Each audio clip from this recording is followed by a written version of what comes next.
Yo, what's popping in the streets? King Siler, welcome to King Siler TV. So we got a hot topic today. So BadHabit on the Krumpers page. If you're not sure what I'm talking about, it's the Krumpers page on Facebook.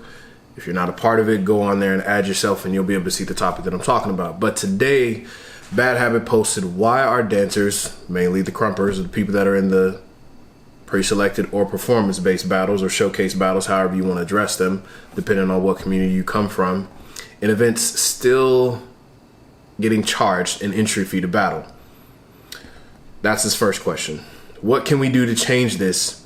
Can we have actual more real supporters in seats rather than Krumpers? I think this will change the game for the best. So let me answer the first question. Why are dancers still being charged at the door for an entry fee to battle? So let's first look at our culture as a whole. Let's look at it. And first thing I'll ask, is our culture based off of tournaments, or are we based off of performance-based battles or pre-selected battles as the rest of the community look at it? Ask yourself that. Because if we're looking and comparing this to other genres of dance, like other popping jams or whatever the case may be, or breaking jams, open style jams, whatever you want to call it, they're paying an entry fee plus whatever, the entry fee is to get into the event, the entry fee to get in the event and the entry fee to get into the actual tournament itself for an opportunity to win a cash prize. So they are basically investing a small amount of money with the opportunity or the ability that they're able to win, that they will win a cash prize at the end. That's what we're offering them. That's how other jams have always worked outside of Krump. Not saying everyone, because I don't know how every jam works, but I know that the predominant street styles of dance, that's what they do. You go to a jam, oh, this is the popping category, this is the crumping, maybe category, this is the breaking, this is the house, this is the locking category, and this is the open style. That's what they're there for. And the people are not, they are coming there to watch. Now, when we look at our own culture, our culture is based off of showcase battles. We're getting to a point to where we're definitely trying to start having more tournaments and start investing more, into the people who are offering them, some form of a compensation for when they come to their jams. That's good. That's what we need to be pushing towards. But at the end of the day, you have to understand is that more than likely 60 to 70% of your crowd are people that are dancers. That's a fact. And unless we develop our community as a whole, that's an entirely different conversation. People won't even come to the jams. Having real supporters, like we are real supporters. The Krumpers are the supporters. The dancers are the supporters. Oh, you want to come to my jam? Cool, you support me. All right, I'm going to come to your jam. I support you. We all play a particular role of support no matter which way that you look at it. Now, when we're talking about getting rid of the entry fee, in my personal opinion, unless you're specifically being booked for a main event battle, or you are somebody of notable recognition, or you have accolades, or that you clearly know that your value, I don't think that you should be paid. I don't think that you should be booked. If you are still developing a name for yourself, I don't think that you should be booked. I don't think that you should be paid. I personally don't think that an entry fee should be waived. Now, with that being said, in my personal opinion, that does not give event throwers the right to hit people over the head for $50 or $60 or something like that for the entire weekend. I personally don't agree with that. And I know damn sure for the rest that we never did that. I think the highest that we got was $15 for one day, but that's because we were absolutely confident in what we were putting into that day. So if it's just a situation to where like, oh, I'm $20 and all you're coming to do is sit here and watch like 5 battles or 6 battles for the night, okay, then yeah, y'all are definitely getting hoed for that. Let's just keep it 100. But that entry fee, nah. Like, you should pay to get in. Because guess what's happening here? This is what the event thrower is charging you for. Charging you to put up your battle, which other events don't do unless you make it past prelims. This is a known fact. It's being edited. It's not just raw footage to where somebody's just, all right, 45 seconds is up on both sides. Boom, done, posted. They're not doing that. Like, a person is actually holding a camera for 2 or 3 minutes, editing your name at the front of it, potentially making a trailer, you know, or excuse me, a promo at the beginning of your video, and then putting it out. So we're talking easily at least 15 to 20 minutes if you know what you're doing worth of editing. You're getting a whole performance on tape every single event that you come to. And that's in the case that you ain't even, that with respect, and I say this kindly, but you ain't even nobody that important like that. You're still making a name for yourself.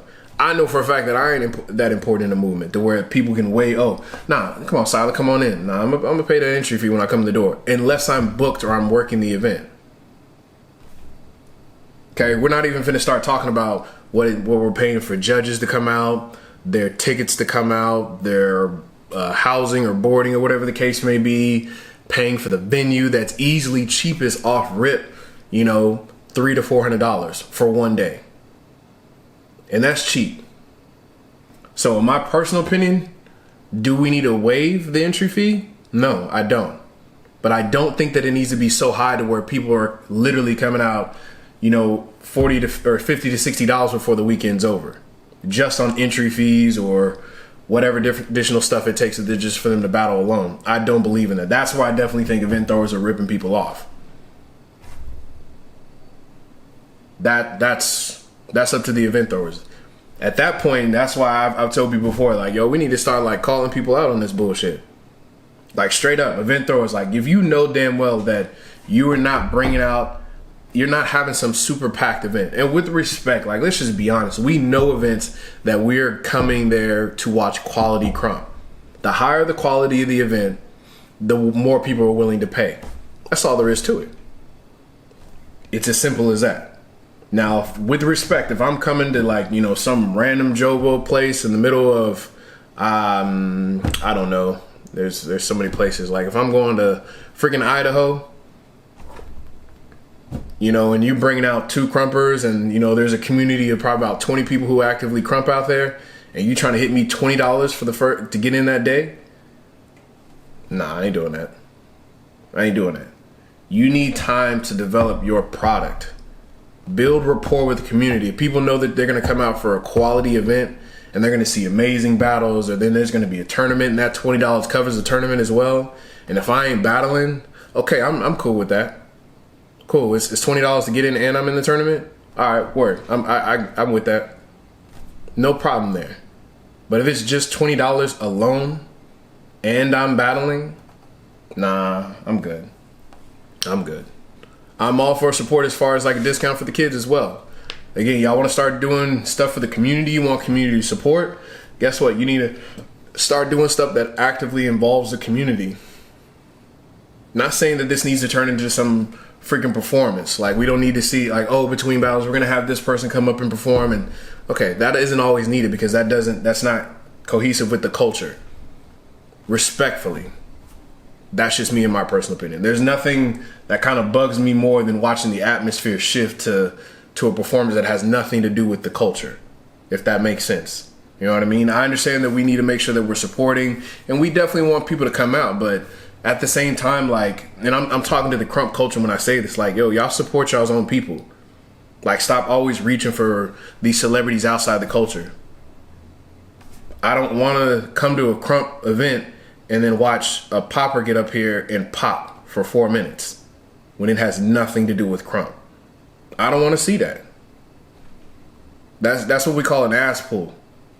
I don't want to see that. Like, that just seems like you're just grabbing for attention. Like, don't fuck up the atmosphere. You get up there and, you know, maybe, you know, an active Krumper in the community, you know, gets up there and performs or something like that, and it's a good performance and we know they can perform.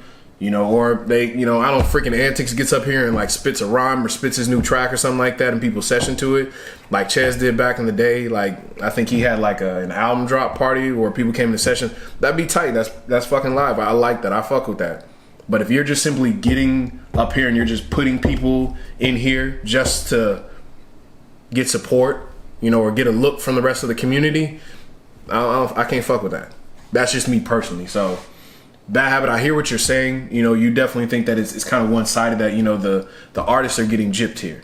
But I think that just simply depends on how much you're having to pay to get in.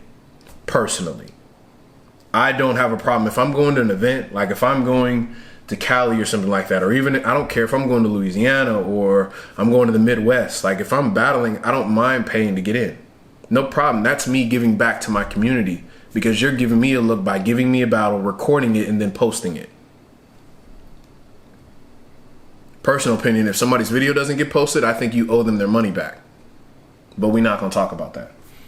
So I don't have a problem. I think that people should be charged to come into an event.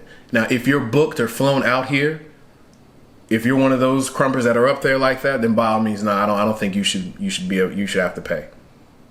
Because I'm booking you. I'm paying for your time. If you come out of here your own free will, or you're still making a name for yourself, you need to pay to get in. If it helps kind of establish a line, if you're not booked, or if you're not a person who drastically had an influence on the Krump community, i.e. means the veterans or OGs, a pioneer or a creator, you need to be paying to get into an event.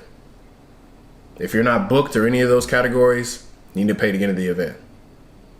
So, again, getting actual supporters in your events, that's all based off of what you do in your community.